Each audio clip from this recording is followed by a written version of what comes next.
Hello everyone. In this video we are going to continue with the chapter 1, that is chemical reaction and equation. In this video we are going to understood about types of chemical reactions. But before proceeding towards the topic, let us discuss some fact related to the writing of chemical reactions or chemical formula. Yes, a question is frequently asked in exams that write the balanced equation for the given chemical equation. And equations are given in word problem form, not in equation form.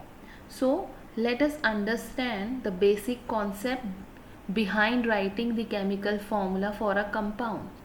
After going through this video, you will be able to easily make chemical formulas and equations. So let us understand the basic concept for the formulation of chemical formula or equation. First thing is ions. Ions are of two types, that is cations, positively charged ions, and anions, negatively charged anions. ये सबको पता होगा. Anions दो तरह के हैं, cation and anion. Cations are positively charged and anions are negatively charged. For writing a chemical formula, at first place we write cation, those are positively charged, and in second place we write anions, those are negatively charged. We all know that opposite charges attracts each other and like charges repels each other. So from the same logic we can make chemical compounds here also, that is oppositely charged ions will form the bond with each other and form a compound or chemical compound. Fine. जैसे हम बचपन से पढ़ते हुए आ रहे हैं, हमेशा opposite charges जो हैं वो एक दूसरे को अट्रैक्ट करेंगे. वैसे ही cation is positively charged and anion is negatively charged. तो दोनों ऑपोजिटली चार्ज्ड हैं, तो दोनों अट्रैक्ट करेंगे और केमिकल कंपाउंड फॉर्म करेंगे. So now here is a list of cations and anions which must be learned by you so that you will be able to make chemical formula after that easily. अगर आपको ये list learn हो जाती है आप कोई भी chemical formula है इजीली फॉर्म कर लेंगे विदाउट एनी प्रॉब्लम, और in few seconds you will be able to form a chemical formula for a compound. So list is as follows, and also learn with the number of charges on it, only then it will help you. कैसे learn करना है? Number of charges भी learn करना है compound के साथ, element के साथ, राइट. फर्स्ट कैटाइन की लिस्ट देखते हैं. First is hydrogen. Hydrogen is 1 positive. Hydrogen का चार्ज क्या है? 1 positive. Sodium is represented by Na and it is also 1 positive. Potassium K1 positive. Silver Ag1 positive. Copper के दो कैटाइंस हैं, cuprous and cupric. अब दोनों तो कॉपर हैं बट हमने क्यूप्रस और क्यूप्रिक क्यों लिखा? Because of the charges on it. Copper का आयन जिसपे 1 चार्ज है, 1 पॉजिटिव चार्ज है, उसे क्यूप्रस कहते हैं, और ऐसा आयन जिसके ऊपर 2 पॉजिटिव चार्ज है उसे क्यूप्रिक कहेंगे. Same with the iron. Iron with 2 positive charge is known as ferrous and iron with 3 positive charge is known as ferric. Then calcium Ca2 positive, magnesium 2 positive, aluminium Al3 positive. Now let us move towards the anion. First is fluorine या fluoride. अगर fluorine होगा तो भी F1 minus, अगर fluoride होगा तो भी F1 minus. Than chlorine और क्लोराइड Cl1 माइनस. ब्रोमीन और ब्रोमाइड Br1 माइनस. आयोडीन और आयोडाइड I1 माइनस. ऑक्सीजन और ऑक्साइड O2 माइनस. सल्फर और sulphide S2 minus. Nitrogen N3 minus. Bicarbonate HCO3 1 negative, HCO3 1 negative, carbonate CO3 2 negative, sulfate SO4 2 minus, sulfite SO3 2 minus. Now let us understand कि हम कैसे ये ions और cations को use कर कर chemical formula बनाएंगे. So it is very important to learn these all these elements, क्योंकि यही कॉमन एलिमेंट्स हैं जो बार बार 10th क्लास में बोर्ड में पूछे जाते हैं. सो these are the most commonly used ions which help you in making chemical formulas. Now let us understand with the help of these ions how can we make chemical formula. Let us take few compounds and try to make their formula. So first compound is ferrous sulfate.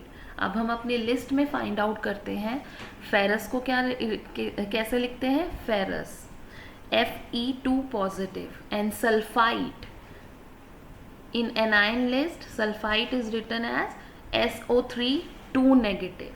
तो हमने नीचे elements के नीचे उनका formula with the number of ions, positive है negative है, लिख दिया. Fine. So Fe is having 2 positive and SO3 sulfite is having 2 negative. दोनों के चार्जेस हमने नीचे लिख दिए. And we will cross multiply the charges, number of charges with the elements. Cross multiply भी कर दिया. तो अब क्या आया. Fe2 in bracket we are going to write SO3 then 2. SO के साथ जो 3 है in the base हम उसे टच नहीं करेंगे. We don't have to touch it and we have to write it as it is. और जो चार्जेस हैं आयन का नंबर ऑफ चार्ज है उसे हम ब्रैकेट के बाहर लिख देंगे. So we have got that Fe2 in bracket SO3 and 2. So 2 common ले लेते हैं जैसे मैथ्स में करते हैं. We have taken out 2 as common and we are left with FeSO3.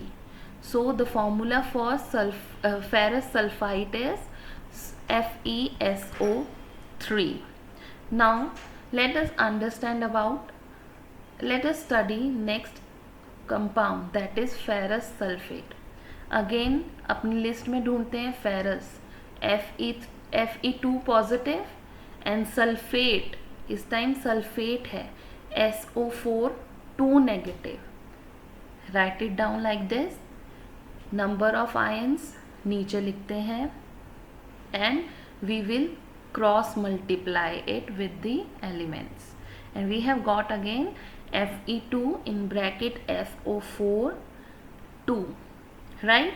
Again 2 common आ जाता है और we have left with FeSO4. so ferrous sulfite का फॉर्मूला था FeSO3 and ferrous sulfate का फॉर्मूला है FeSO4. so hope you have understood what is the difference between sulfite and sulfate. सिर्फ number of charges के कारण इनका नाम change हुआ है. Now next compound is ferrous sulfate.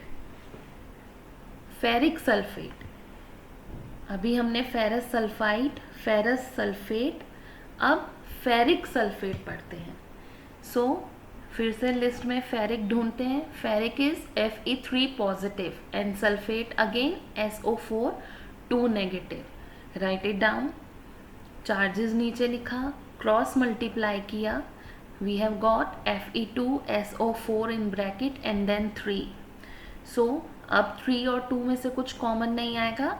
So formula for ferric sulphate is Fe2 SO4 in bracket with 3. Right. Next compound is zinc sulfate. Now from our list find out zinc. Zinc इसमें नहीं है but zinc जो होते हैं हम लिखते हैं Zn2 positive. Sulfate again SO4 2 negative. Now what we will do? दोनों के चार्जेस नीचे. Again we will cross multiply and we have got Zn2 SO4 2 again. Then 2 common लिया and we have got the formula ZnSO4. Fine. Next compound is sodium chloride. Sodium is Na1 positive and chloride is Cl1 negative. Both is having one charge on each.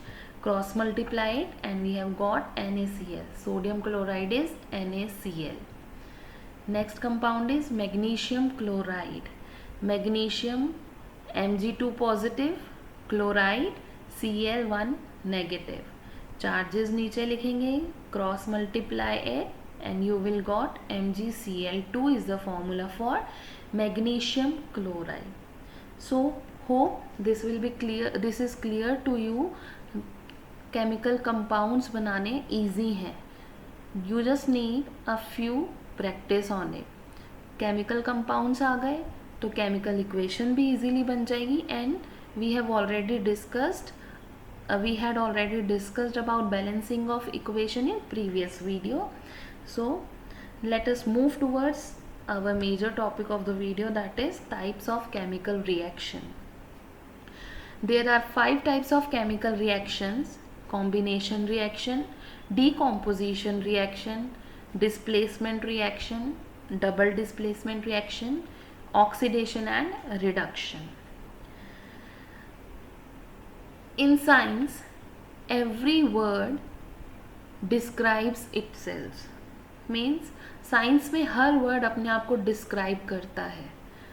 As you can see, if we are talking about combination reaction, इसका मतलब क्या है? Combination reaction means reaction जो किसी के combination के कारण हो रही है, right? तो केमिकल रिएक्शन हमने पढ़ा था, reactants reacts with each other.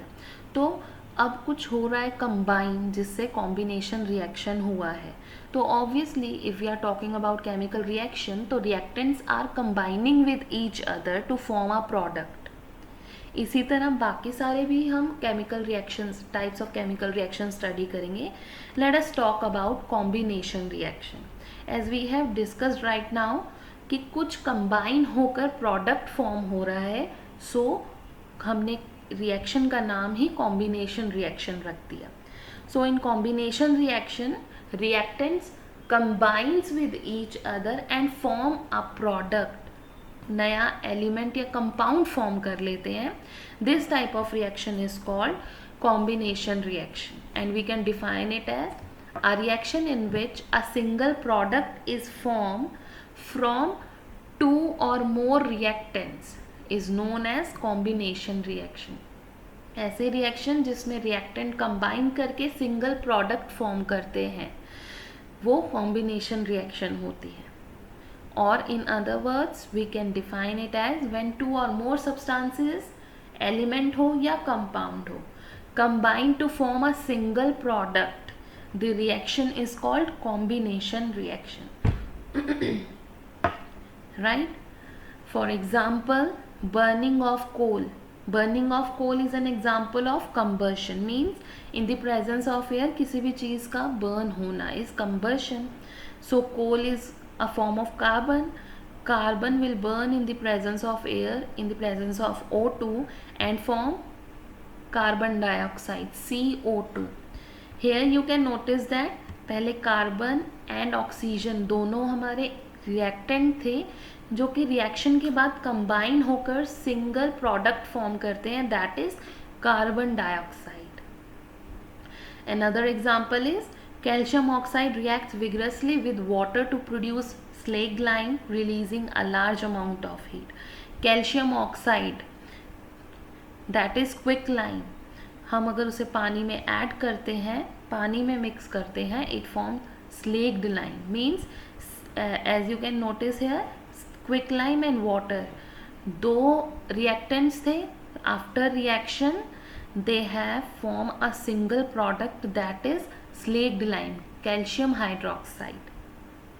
And heat also, a large amount of heat will released.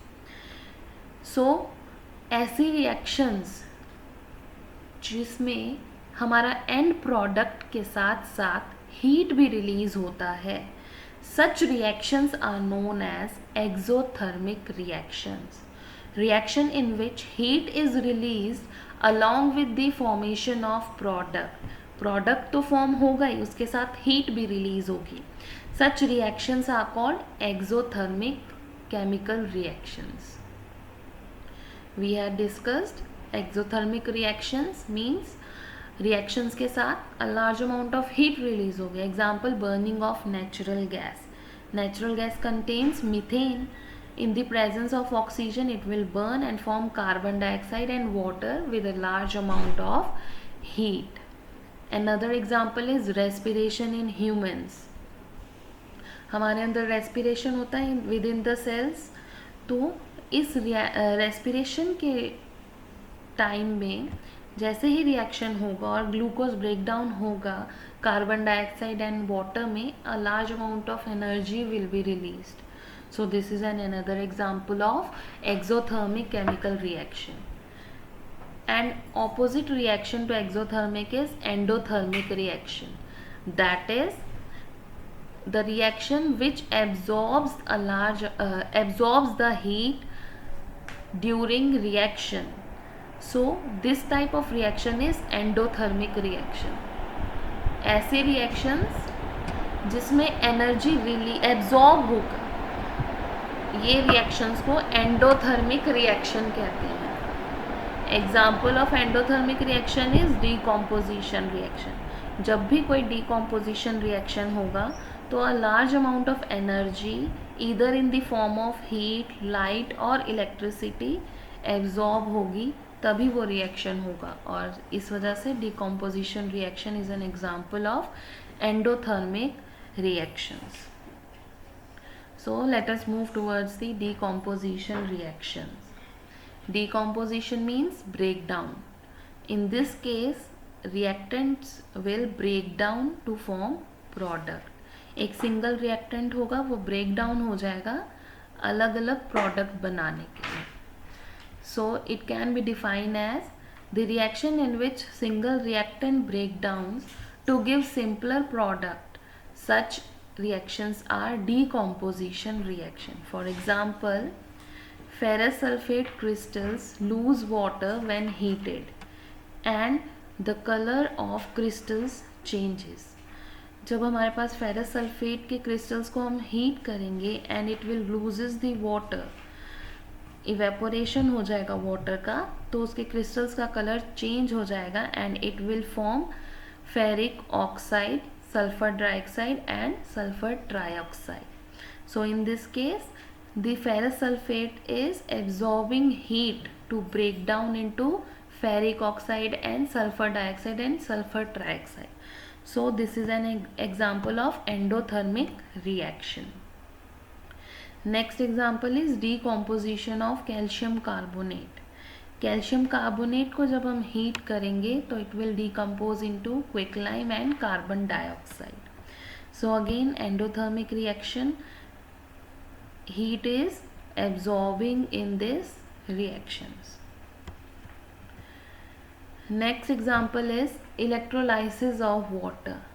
Electrolysis means अगर हम water से इलेक्ट्रिसिटी पास करते हैं तो वाटर के molecules will be break down. Lysis means break down. Due to the electricity water के molecules का break down होता है, that is why it is known as electrolysis. So when we pass electricity from the water, the molecules will be break down. So what will happen? In a beaker we will take water and two oppositely charged electrodes. Electrodes are charged rods, that is cathode and anode. Anode is positively charged and cathode is negatively charged. और ये दोनों electrodes will connected with a battery, and when we pass the electricity through the electrodes, जो water के molecules हैं they will break down and hydrogen molecules will move towards the negatively charged rod, that is cathode, and oxygen's molecules will be moved towards the positively charged rod, that is anode. So this is the electrolysis of water. Next example is breakdown of silver chloride in the presence of sunlight. Due to the sunlight, silver chloride will be break down into silver and chlorine. So in this case, heat will be absorbed from the sunlight. So this is another example of endothermic reaction. Now let us discuss another type of reaction, that is displacement reaction, which means that displacement means that अपनी position को change करना. So in this reaction, one highly reactive metal reacts with the weaker metal and displaces it from the compound and take its place. क्या होगा? Highly reactive metal जो है वो weaker metal को उसके प्लेस से हटाकर उसका प्लेस ले लेगा, मीन्स डिस्प्लेस करके खुद ले लेगा उसकी place. So displacement reaction is a chemical reaction in which more reactive element displaces a less reactive element from its compound. Both non-metals and metals take part in displacement reaction. दोनों metals और non-metals displacement reaction में participate करते हैं. For example, reaction of iron nail with copper sulfate. When we put iron nail in the copper sulfate solution, so what will happen? Iron will displaces the copper from the solution. Copper जाकर nails की जो iron nail है उसके surface पे deposit हो जाएगा और iron nail से आयरन निकल के सॉल्यूशन बना लेगा आयरन सल्फेट का. सो this is an example of displacement reaction. Next is double displacement reaction. In this type of reaction, two elements are displacing their places. So we can define this as reaction in which there is an exchange of ions between the reactants. Reactants के बीच में ions का exchange हो जाएगा. That is called double displacement reaction. For example, sodium sulfate when react with barium chloride will give barium sulfate and sodium chloride. Barium और sodium ने आपस में अपनी जगह एक्सचेंज कर ली है, मीन्स दो एलिमेंट्स ने अपनी प्लेस है जो एक्सचेंज किया है, means it is double displacement reaction. And the last type of reaction is oxidation and reduction. Oxidation is the gain of oxygen और लॉस ऑफ हाइड्रोजन. अगर किसी कंपाउंड से ऑक्सीजन गेन करता है कोई कंपाउंड या हाइड्रोजन लूज करता है, so this type of substance is known as oxidised substance. और इस रिएक्शन को हम ऑक्सीडेशन रिएक्शन कहेंगे.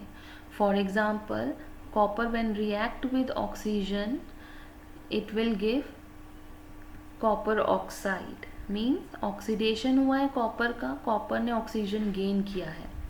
Next is reduction. Reduction is the loss of oxygen or gain of hydrogen. Reduction is opposite to oxidation. Oxygen को loose करेगा और hydrogen को gain करेगा.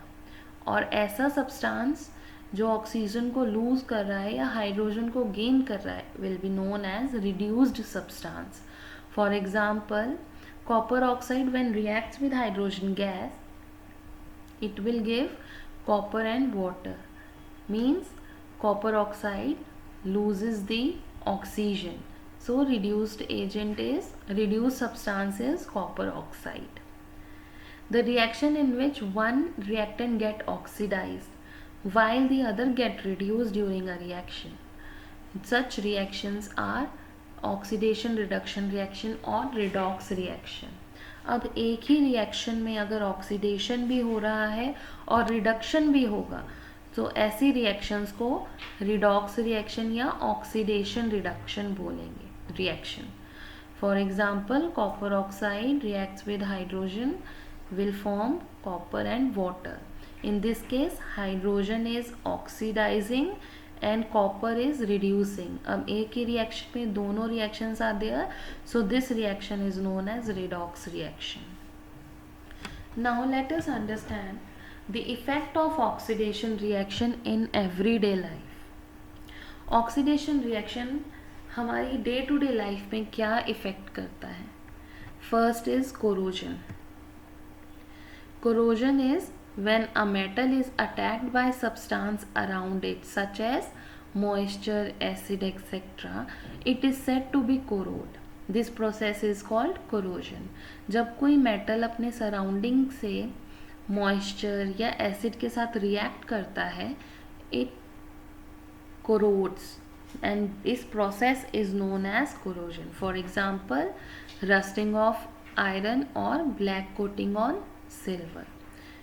When iron reacts with the moisture present in the atmosphere, rust form on its surface, and black coating on silver is another example of corrosion.